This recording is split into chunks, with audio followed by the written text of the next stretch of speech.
Now, your new album is NWH, Fear of a Black Hat. Right.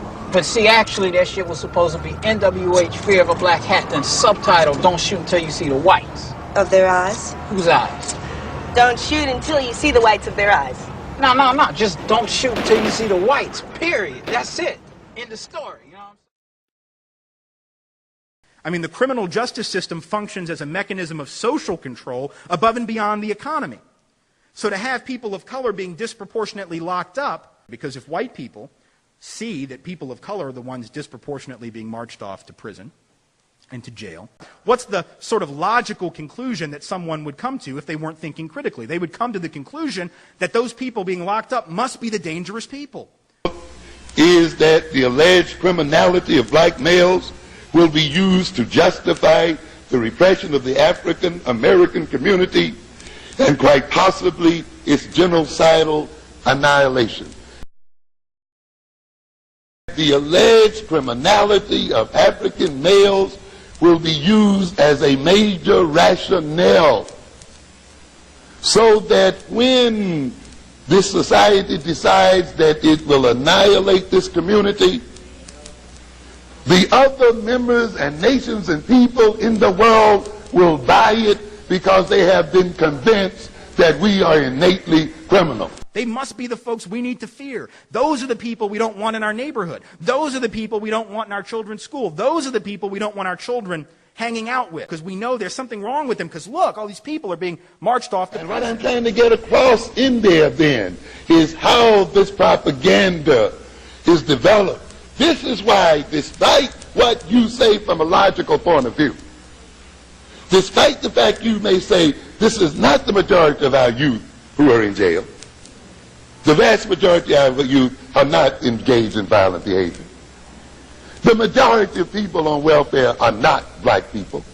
You know, you can lay one fact after another, and yet what happens? The people still insist in seeing it as a black problem, don't they? As long as we're thinking that keeps us in line.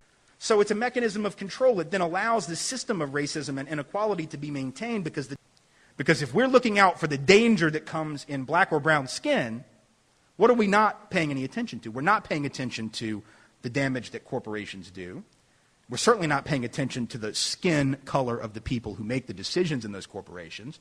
So we don't call that white crime. What do we call it? White collar crime. All right? You think that you are good, you know, you are intrinsically good.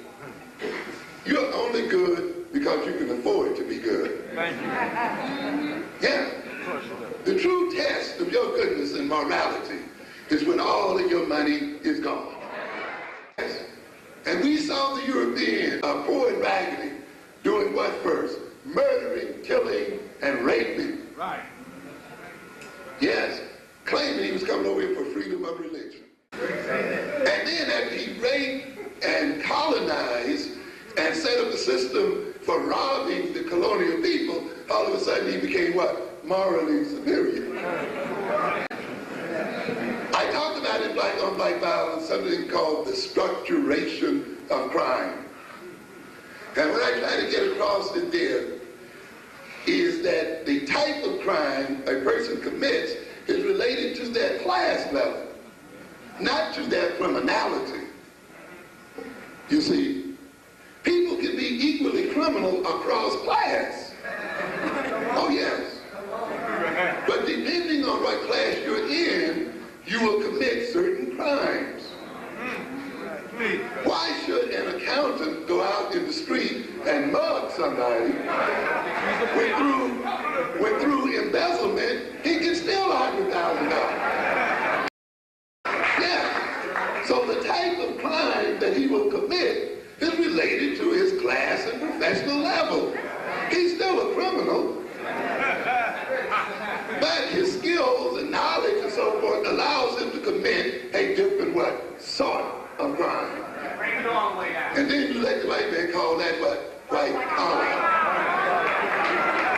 But what is a man on the street who has no accounting skills, doesn't work in an accounting firm, and needs to commit a crime going to do? His options are what? Limited. So in a sense, when the society oppresses and maintains a people at a certain social level, it creates the kind of crimes they're going to engage in.